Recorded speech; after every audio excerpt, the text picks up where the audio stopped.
Hello everyone, my name is Stephen McAllister, and I'm an author, artist, fellow autistic, and might I say an all-around lovable guy.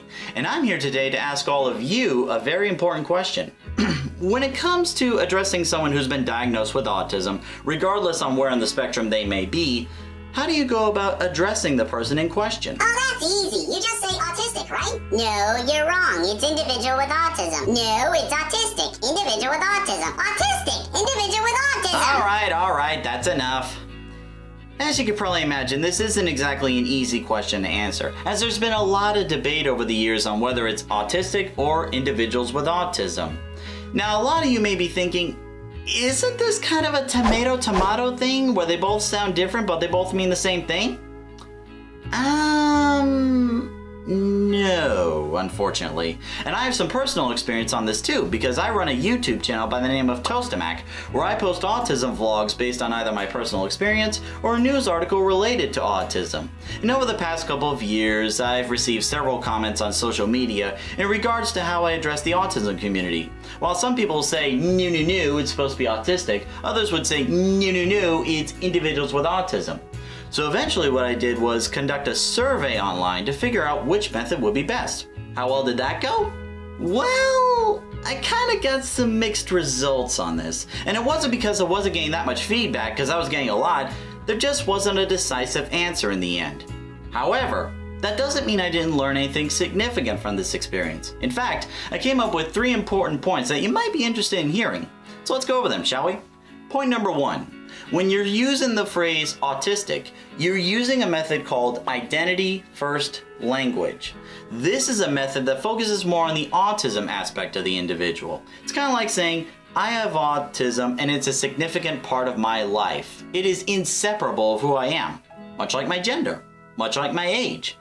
But it's also like saying, I have autism and I'm proud of it. Unfortunately, there are some problems with this method, namely in the fact that it focuses more on the autism than the individual. In a sense, the individual kind of takes a back seat in this ride, and as much as we don't want to think about it, this method has often been used on the grounds of prejudice whenever someone says, oh, this person's autistic, so they can't do this and they can't do that. Each autistic is unique. No two are exactly the same. They shouldn't be completely defined by their disability. Like, I have Asperger's syndrome, but my name's not Asperger's syndrome, it's Stephen McAllister. At least last I checked. Yeah, it's Stephen McAllister.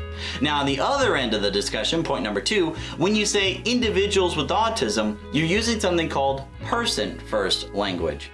This method focuses more on the individualism rather than the disability. It's kind of like saying, I have autism, but it doesn't define me. I define me. Look at my own strengths and weaknesses. Look at my own backstory. Sounds pretty cool, right? Sadly, there are some problems with this method as well, as it tries to separate the individual from the autism, which we all know is physically impossible. In fact, many autism-run organizations prefer to use identity-first language rather than person-first, because they're worried that it may sound bad for autism. And if I'm going to be honest, it does sound kind of awkward in a conversation. Like, when you see someone who's tall, you don't say individual with tallness, you just call them tall. Yes, it's a bit more blunt, but at least it flows better in a conversation. Now the final point. Which method to use best? You know what? I think I'm going to let you pick, okay? Pick which method is best for you. And if you feel the need to ask first, go ahead, ask away. Now, as I said, this isn't a tomato-tomato thing, but it's important to know both perspectives anyway. In a way, you can become wiser and also kinder. Something like this should not divide us. If anything, it should bring us closer together through understanding and through autism. And that's about it for me today. My name is Stephen McAllister. Thank you very much for watching, ladies and gentlemen, and until the next video, see you later.